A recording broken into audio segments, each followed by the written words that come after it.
নাহমাদুহু ওয়া নুসাল্লি আলা রাসূলিহিল কারীম, আম্মা বা'দ। আল্লাহ রাব্বুল আলামিন কাউকে ধনী বানান, আবার কাউকে গরিব বানান। কেউ অঢেল সম্পদের মালিক হয়, আবার কেউ দিনে এনে দিনে খায়। সম্পদ দিয়ে তিনি পরীক্ষা করেন বান্দা শকর করে কিনা, আর দারিদ্র দিয়ে আল্লাহ তাআলা পরীক্ষা করেন বান্দা সবর করে কিনা। অনেক অভাবী ভাই মনে করেন আল্লাহ তাকে ভালোবাসেন না, তাই তাকে সম্পদ দেননি। আল্লাহ ধনীদের ভালোবাসেন বলেই তাদের সম্পদ দিয়েছেন। এটি মারাত্মক একটি ভ্রান্তি। প্রিয় ভাই, সম্পদ কখনো বান্দার প্রতি আল্লাহর ভালোবাসার প্রমাণ নয়।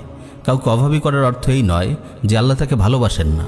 আল্লাহ তাআলা ফিরাউনকে মিশরের সম্রাট বানিয়েছেন, অথচ সে ছিল আল্লাহর শ্রেষ্ঠ নাফরমান।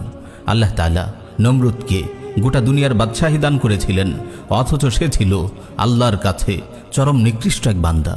দুনিয়ার বিত্ত বৈভব যদি মানুষের মর্যাদার মাপ কাঠি হতো, তবে আল্লাহ তাআলা কখনো কোনো কাফিরকে সম্পদ দিতেন না। একটু চিন্তা করে দেখুন, রোম আর পারস্যের রাজা মহারাজারা রেশমের বিছানায় ঘুমাতো, সোনার চামচে খেত, আর রাসূল সাল্লাল্লাহু আলাইহি ওয়াসাল্লাম দিনের পর দিন কেটে যেত, তার চুলায় আগুন জ্বলত না। খন্দকের দিন তিনি ক্ষুধার তীব্রতায় পেটে পাথর বেঁধেছিলেন। শৈশবে তিনি কুরাইশের ধনীদের ছাগল চড়িয়েছেন। তার জীবন ছিল দারিদ্রতার জীবন। তিনি যখন মৃত্যুবরণ করেছিলেন, তার বর্মটি জনৈক ইহুদির কাছে বন্ধক রাখা ছিল, অথচ সৃষ্টিকুলের মাঝে তিনিই আল্লাহর কাছে সবচেয়ে বেশি মর্যাদাবান। আল্লাহ তাআলা বলেন, দারিদ্র প্রাচুর্য দিয়ে বান্দাকে পরীক্ষা করা হয়।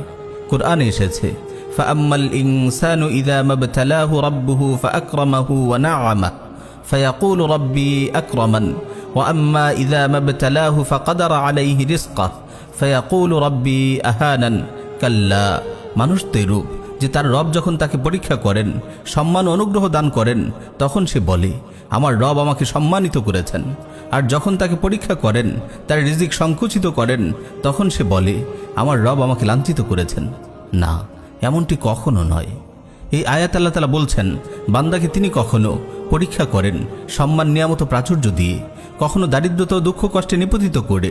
নিয়ামত প্রাপ্ত হলে বান্দা মনে করে আল্লাহ তাকে সম্মানিত করেছেন, আর রিজিক সংকীর্ণ হয়ে গেলে সে ভাবে আল্লাহ তাকে লাঞ্ছিত করেছেন।